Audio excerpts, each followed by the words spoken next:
दोस्तों नमस्कार, मैं सौरभ गोस्वामी। 400 पार का नारा जो बीजेपी ने दिया था और तमाम एग्जिट पोल जिस तरीके से इशारा कर रहे हैं कि 400 पार हो सकते हैं। प्रधानमंत्री नरेंद्र मोदी के नेतृत्व में तीसरी बार कहीं ना कहीं भाजपा सरकार बनने जा रही है, जिस प्रकार का एग्जिट पोल आया है। एग्जिट पोल आने के बाद राहुल गांधी ने कहा ये एग्जिट पोल नहीं, मोदी मीडिया पोल है, और इस प्रकार की उन्होंने प्रतिक्रिया दी है। तमाम लोग हैं, तमाम राजनीतिक बातें करते हैं, अपनी अपनी प्रतिक्रिया देते हैं, लेकिन एग्जिट पोल स्पष्ट तौर पर ये बता रहा है कि बीजेपी की सरकार तीसरी बार बनने वाली है और नरेंद्र मोदी के नेतृत्व में प्रचंड जीत हासिल कर रही है। तमाम जगह के एग्जिट पोल आए, प्रदेश वाई एग्जिट पोल आए, किसकी क्या स्थिति वो सब दिखाने का प्रयास किया है।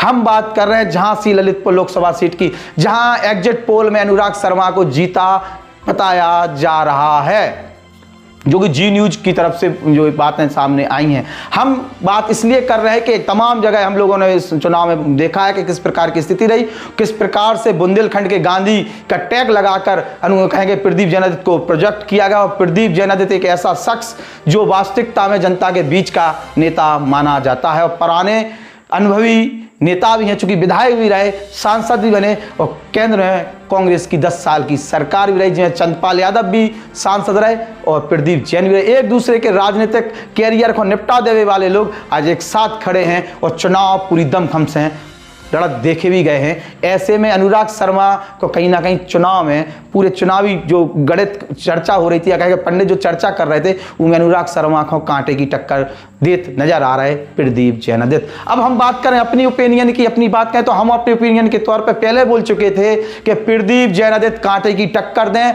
लेकिन जीते नहीं।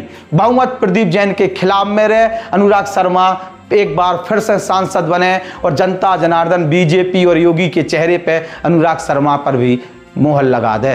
जो चीज़ें स्पष्ट तौर पे हमारी तरफ से आ रही थी और हमने लगातार जो चीज़ देखी भी, और जो वोटर है जो चुनाव में चर्चा नहीं भई, या कहें कि लोग जो खुल के नहीं बोली को कारण तो कि कांग्रेसी या कहें कि सपा के जो लोग हैं बड़े पैमाने पर बीजेपी में शामिल हुए, तो बीजेपी को जो कोर कार्यकर्ता है, आम वोटर है, वो कहीं ना कहीं हताश हतो, लेकिन वो बदलवे के मूड में भी नहीं है। तो पर ऐसे में जनता जनार्दन अनुराग शर्मा की तमाम कमियां मानी जा सकती, लेकिन उसके बाद भी अनुराग शर्मा को आशीर्वाद दो। लेकिन एक चीज और है कि अनुराग शर्मा के सामने जो कद है प्रदीप जैनादित्य को, वो भी कम से कम जो नैया प्रदीप जैनादित्य को अच्छे खासे वोट मिल रहे। और जो बातें मारी जा रही थी बीजेपी की तरफ से 5 लाख, 4 लाख, 3 लाख, 2 लाख, 1 लाख, अब 1 लाख के आसपास की बातें चल रही, और हमारे हिसाब से अनुराग शर्मा लगभग 1 लाख वोटन के आसपास से वे जीतत नजर आए। जैसे हमारा जो आपस में जो लोगों से चर्चा करी उसके बाद जो सामने आई बा, वो अनुराग शर्मा सांसद बन रहे दूसरी बार जा भी लोग स्पष्ट है। प्रदीप जैनादित्य कांटे की टक्कर दे रहे हो, प्रदीप जैनादित्य को कद इस चुनाव के बाद और ज्यादा बढ़ गया कि जनता जनार्दन के बीच में बड़ी लोकप्रियता है। और बीजेपी को झांसी के अंदर अगर कोई ने टक्कर दी तो प्रदीप जैनादित्य है, जिसने तमाम लोगों को सहयोग ले गए। तमाम कहें कि प्रदीप जैनादित्य को जाति से नहीं जोड़े जा सकते, क्योंकि प्रदीप जैन जरूर है, लेकिन जैन के अलावा वे सर्व समाज के नेता हैं और सर्व समाज के नेता के लिए काम भी करते हैं, चाहे वह दुश्मन आवे चाहे वह दोस्त आए, अगर उनके बस की हुई है तो वे संगे चले जाएं और काम भी करा दें। तो प्रदीप जैनादित्य की छवि बहुत अच्छी है। हम भी अगर उनकी बुराई कर ढूंढवे फिरे तो हमें उनके इस कार्यकाल में जाने आए, मतलब जब वे सांसद थे, जब केंद्र में कांग्रेस की सरकार थी, चंद्रपाल यादव सांसद थे, इन दुनिया ने मिलकर झांसी ललितपुर में कितनी बड़ी इंडस्ट्री लगा दी, ये सब हम पूछवे कर सकते वही चीज़। और इसके अलावा वर्तमान की बात करें तो पिछले 10 साल से केवल प्रदीप जैनादित्य एक ऐसे नेता हैं जो जनता के बीच में समस्याओं में लगातार खड़े रहे और बहुत कुछ प्रयास उन्होंने करे भी हैं। तो प्रदीप जैनादित्य की लोकप्रियता इतनी ज़्यादा थी कि चुनाव में अनुराग शर्मा की कम चर्चा हुई, प्रदीप जैनादित्य की ज़्यादा चर्चा हुई। इंडिया गठबंधन को चेहरा हथे प्रदीप जैन, तमाम मौका पे उन्होंने अपनी बातें भी रखी, सत्ता के खिलाफ भी बोले और लोगों के बीच में अच्छे खासे लोकप्रिय भी है। और कार्यकर्ताओं के अंदर जो उत्साह भरे, खासतौर से सपा के कार्यकर्ता, चंद्रपाल यादव जैसे उनके संगे खड़े हुए, सपा के जो लोग जुड़े वो भी कहीं ना तारीफ हो। यहाँ के जो जिलाध्यक्ष हैं, चाहे झांसी के हो चाहे ललितपुर के, इन दुनिया की खासतौर से सपा के कार्यकर्ता की और जिलाध्यक्ष की तारीफ करने आए। पूरी मेहनत से चुनाव लड़े हैं और चुनाव में कहीं ना कहीं फाइटिंग स्थिति में प्रदीप जैनादित्य हैं।